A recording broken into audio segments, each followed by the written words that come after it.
केन्दुझर जिला घसीपुरा ब्लॉक अंतर्गत मदनपुर पंचायत रे बांपिडी ग्राम स्थित गोड़ीसाई ठारे थिबा ओंकार बालाश्रम शिशु जत्न गृहर शिक्षा शिक्षक और कर्मचारी उपयुक्त पारिश्रमिक पाउनथिबा प्रतिवाद रे जिलापाल अभियोग शुणाणी फेराद होइथिबा जणा पड़िछि।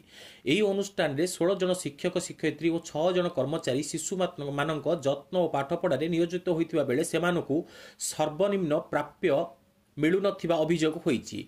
गत 2005 मसीहा आरंभ होइथिबा एही अनुष्ठान 2015 मसीहा रे प्रशासनिक अनुमति मिलिथिला। 2021 मसीहा अक्टोबर गत मासरे तत्कालीन जिलापाल एही शिशु जत्न अनुष्ठान रो शिक्षक और कर्मचारी मानक पई समस्या समाधान पई उद्यम आरंभ करिथिले। हेले इतिमध्ये 3 वर्ष बीती जाइथिले मध्य कर्मचारी मानकर समस्यार समाधान होई पारु नथुवार परिचयतार विषय। दीर्घ दिन धरी स्वल्प वेतन रे कार्य करुथुवा एही शिक्षक और कर्मचारी माने जिला प्रशासन रो बारंबार द्वारस्थ हेउथिले मध्य एथिप्रति दृष्टि दिया जाउनथिबारु असंतोष प्रकाश पाइछि। तेणु केन्दुझर जिलापाल और जिला खनिज पांठी अर्थरु कर्मचारी मानकु वेतन प्रदान करने दाबी जणाइछन्ति।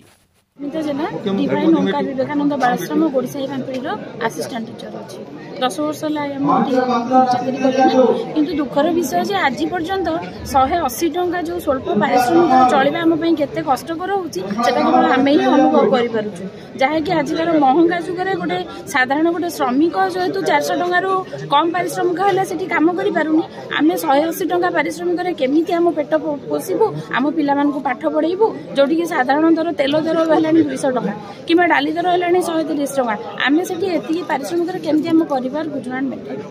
कारण दुखर विषय जे एटा जदि आम किसी भी कौन सहायता डीएमएफ फंड हो कि मुख्यमंत्री सहायता पांठी हो आमको जदि किसी सहायता मिलता आम मैंने श्रीयुक्त पुरुषोत्तम साहू प्रधान आचार्य डीओबी बालाश्रम शिशु आज को 2015 मसीहा को आम सीसीआई जत्न गृह परिचालित होउछि।